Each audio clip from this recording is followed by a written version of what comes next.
Mahadev. Astro Nishant Bhardwaj में मैं आपका स्वागत करता हूं। और विषया भाव है, ये मैंने पीछे भी कहा था कि किस विषय पे क्या बनाया जाए। कल मैंने जो है एक छोटी सी घटना देखी।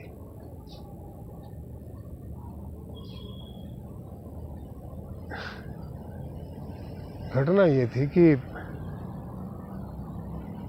रावण का पुतला दहन किया जा रहा था।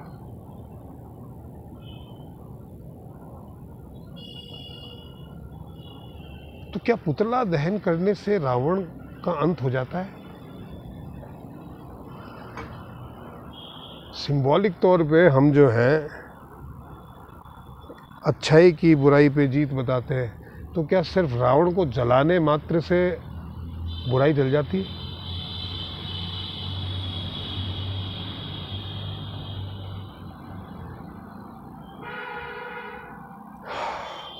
बुराइयां हमारे अंदर है, हमने इकट्ठी की हुई है। इधर रावण का दहन हुआ और उसी फंक्शन में बहुत सारे बच्चे चोरी हो गए। भीड़ बहुत थी, कईयों के पर्स गायब हो गए, कईयों की चैन चली गई। तो ऐसे रावण का दहन करके फायदा क्या है? एक एंकर वहां पे उस उद्घोषिका बनी हुई थी। और कैसा आज का यूथ है कि वो भगवान राम को, भगवान श्री राम को, जिनका प्रारूप बन के कुछ कलाकार आए थे राम सीता लक्ष्मण बन के, तो वो श्री तक लगाना उनको वो गवारा नहीं है कि रामचंद्र आए हैं, सीता आई है, उनको आप प्रणाम कीजिए। अरे भाई, कोई भाषा है? ये ये संस्कार दिए हमने बच्चों को।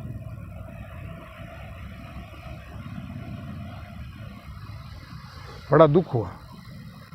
खैर, अभी तक आपने मेरे चैनल को सब्सक्राइब नहीं किया तो सब्सक्राइब करें और अंत तक देखें, क्योंकि सेकंड हाफ में जो है वो बड़ी सुंदर सी कथा हम कहते हैं, सत्य कथा कहते हैं, तो उन पे वो आपके लिए बड़ी उपयोगी है। आप वो देखिए, एस्ट्रोलॉजी कौन से नेता क्या करेगा, दुनिया में क्या होगा, जो होना है होगा, उससे आपका आप जान लेंगे और आपका भी जो होना है वो होना है। उससे बहुत कुछ फ़ायदा नहीं होना है। फ़ायदा जो वो कथा सुनोगे, भगवान से जुड़ोगे, उसमें होगा। इसलिए अंत तक देखें। आज के वीडियो में हम जो हैं वो चर्चा करेंगे कि बहुत से ज्योतिषी नीच के ग्रह कह के बड़ा डराते हैं कि साहब ये आपका तो सूर्य नीच का हो गया, आपका तो चंद्रमा नीच का हो गया, आपका तो फलाना ग्रह नीच का हो गया। और 8वें और 6ठे और 12वें घर के नाम से ज़्यादा डराते हैं कि साहब ये तो खड्डे हैं, इनमें तो कोई ग्रह बैठ गया तो वो तकलीफ़ ही देगा, वो जिस भाव का स्वामी है उस भाव से रिलेटेड भी तकलीफ़ देगा, जिस राशि का स्वामी है वो राशि जिस भाव में बैठी है उस भाव का भी तकलीफ़ देगा, जिस नक्षत्र का स्वामी है वो उस नक्षत्र का अगर कोई ग्रह उससे कनेक्टेड है तो भी तकलीफ़ देगा।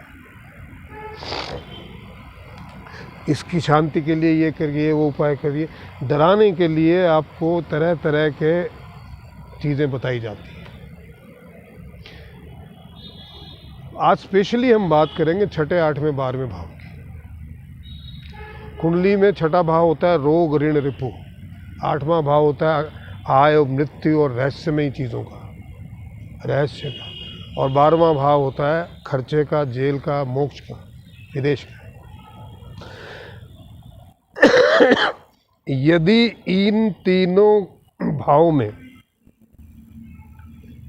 तीसरे भाव में और 11वें भाव में भी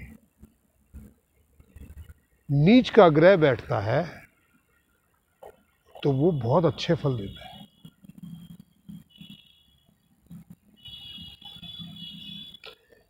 देखिए, तीसरा भाव 8वें से 8वां है, तो वो 8वें भाव का 8वां भाव है, तो वो और भी पीड़ादायी हुआ ना। और वहाँ पे अगर नीच का ग्रह बैठ जाता है, अगर मंगल नीच का बैठ गया वहाँ पे, तो कमाल कर देता है।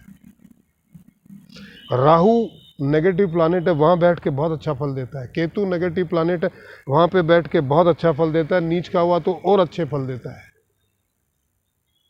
शनि अगर वहाँ नीच का बैठ गया तो अच्छे फल देता है। छठे भाव में अगर, छठा भाव किस चीज़ का है? रोग ऋण रिपु।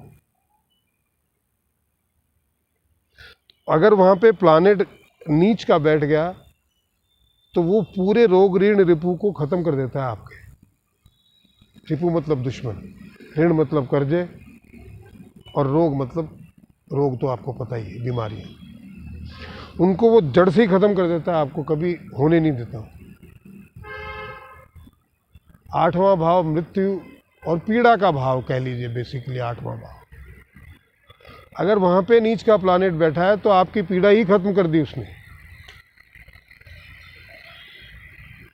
और 11वां भाव जो है छठे से छठा है, तो वो कितना और भी कठिन होता है।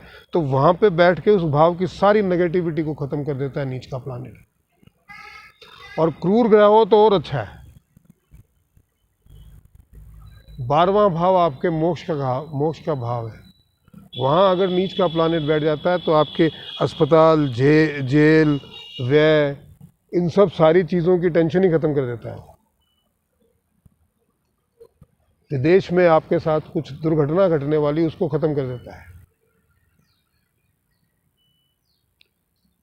मतलब देश के गृह मंत्री की कुंडली आप देख लो, अगर वैसे कोई बताया ना जाए कि ये अमित शाह की कुंडली है, तो आप कोई भी ज्योतिषी से एक तो देखे, बड़ी यार डिफिकल्ट कुंडली है।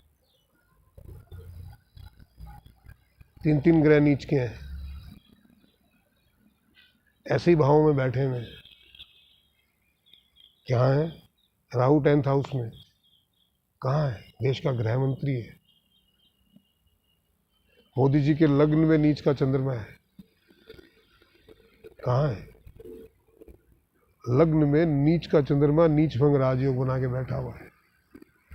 तो नीच के ग्रहों के नाम से डराने का जो काम है वो, मतलब ठीक है, नीच के ग्रह अपना फल देते हैं, ऐसा नहीं है कि देते नहीं है या ज्योतिष गलत है, ऐसा नहीं है।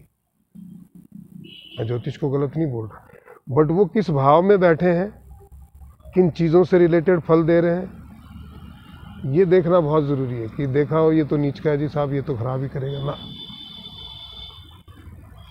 नीच के सारे ग्रह खराब फल नहीं देते, अच्छे भी देते हैं। तो इसलिए घबराने की और डरने की आवश्यकता है नहीं। आप समझ रहे हैं? एक तो ये बात हुई। अध्यात्म के सेगमेंट में अपन जो आज बात करेंगे, वो कथा जो है बड़ी प्यारी सी कथा है और बहुत छोटी सी कथा है।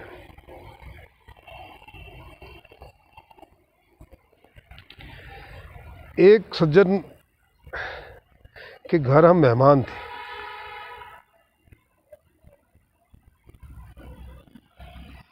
और वहां पे मैंने बड़ी विचित्र बात देखी।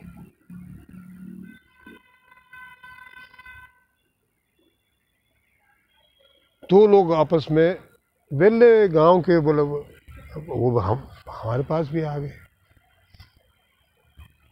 थोड़ी देर हरि कीर्तन हुआ, हरि चर्चा हुई और सब चले गए। उसके बाद में वो दोनों जो है डिसाइड करते हैं कि भगवान की गलती निकाली जाए। तो दूसरे सज्जन बोलते हैं हाँ बहुत बढ़िया काम, हाँ हाँ क्या बात है, भगवान की गलती निकाली जाए। बोलो नोट पेन लो और लिखो। पहले वाले ने कागज कलम ले लिया, लिखना शुरू किया। वो थोड़ी दूर पे गए तो एक बेल लगी हुई थी। अब वो कद्दू की बेल थी, इतने बड़े बड़े कद्दू लगे थे। बोला देखो दिख गई, भगवान की गलती नंबर 1। बोला क्या? बोला ये देखो कितनी नाजुक सी बेल है और उस पर इतने बड़े बड़े कद्दू लगा दिए। तो छोटे छोटे फल लगाने चाहिए थे, भगवान की गलती है। हाँ, बात तो सही है। एक बड़ी कोमल सी लता, उसके ऊपर इतने बड़े बड़े कद्दू, इसका भार कैसे सहन करेगी। लगा दिया, साफ लिख लिया उसने। ऐसे करते करते और 10-5 चीज़ें उन्होंने लिखी होगी। फिर थक गए तो एक आम के पेड़ का देखा तो उसके नीचे आराम करने लगे। आराम करने लगे तो नज़र पड़ी ऊपर कैरियाँ लगी हुई थी, कठोर कैरियाँ छोटी छोटी। पकड़ में आ गई। भगवान की गलती नंबर 2।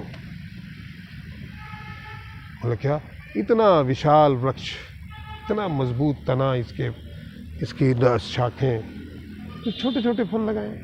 वो बड़े बड़े कद्दू इस पे लगाने चाहिए थे, और ये छोटे छोटे जो फल हैं वो वहाँ लगाने चाहिए। अच्छा, बात तो सही है। वो लता बेचारी सहन कर नहीं पाती, और ये देखो इसे छोटे छोटे लगा दिए जो सहन कर पाए। भगवान की गलती नहीं है? हाँ साहब, गलती है। ऐसे ही निकालते चलेंगे अपन, हजारों गलतियां निकल आएंगी। उसने नोट कर लिया दूसरे ने। अब भगवान ने सोचा कि इनको थोड़ा बता ही दिया जाए, कुछ ज़्यादा ही मेहनत कर रहे हैं। बहुत भयंकर सा तूफान आया, और उसके ऊपर से जो कैरियां जो है टूट टूट के नीचे गिरने लगी, और एक कठोर सी कैरी ने आके उसके नाक पे मारा। जो आदमी मूर्छित ही हो गया, वो गलतियां निकाल रहा था। अब वो मूर्छित हो गया, बड़ी मुश्किल से उसको इधर उधर देखे, वो दूसरा मित्र उसको पानी वानी डाले और करे, और बड़ी मुश्किल से उसको होश आया। नाक जो है सूज के इतनी बड़ी हो गई, एकदम लाल लाल। और वो बोले साहब, बोले भगवान की गलती और कोई इसमें दिखी है आपको? कलम उठाने लगा, बोले नहीं। बोले पहले वाली दोनों भी काट दो, भगवान जो करता है सही करता है। क्यों? बोला इस पे अगर कद्दू जैसे मोटे फल लगाए होते तो आज क्या हाल होता मेरा। ये छोटे लगाए थे इसलिए नाक पे लगे, थोड़ी बच गया, ये तो मर ही जाता। तो भगवान कोई गलती नहीं करता, उसको एक ही बार में समझ में आ गया। ये जब कथा उन्होंने मुझे बताई कि साहब ऐसा ऐसा हुआ था, हम भगवान की गलतियां देखने चले थे, मगर भगवान की सबसे बड़ी गलती तो यही है कि उन्होंने तुमको बनाया, तुम जैसे लोगों को पैदा किया। हमारी आदत है दूसरों में गलतियां ढूंढने की। दूसरों में गलतियां ढूंढने की बजाय स्वयं की गलतियां ढूंढे और दूसरों की अच्छाइयां देखें। जब आप अच्छाई देखोगे तो अच्छाई ही ग्रहण करोगे। अच्छाई हर आदमी में होती है, चाहे वो कितना ही गलत हो। और जब अच्छाई ग्रहण करोगे तो आपके अंदर अच्छाई आएगी, अच्छाई आएगी तो अच्छाई बांटोगे, तो अच्छा ही होगा। तो इसलिए हर व्यक्ति को हर जगह अच्छाई देखनी चाहिए, हर चीज़ में अच्छाई होती है, मेरा ऐसा मानना है। तो आज के वीडियो में सिर्फ इतना ही, और मेरा आपसे निवेदन है कि जिन्होंने अभी तक सब्सक्राइब नहीं किया वो सब्सक्राइब कीजिए, और इस वीडियो को शेयर कीजिए आगे जितना हो सके। और आगे किस विषय पे वीडियो बनाना है बताइएगा, आगे हम बनाते रहेंगे। ज्योतिष के सिलसिले में तो अभी अगले 2-4 दिन में कोई भविष्यवाणी का कोई इरादा नहीं है। कोई अगर ऐसी घटना ही हो गई जिसको देख के बनानी पड़े तो बनाएंगे। महादेव।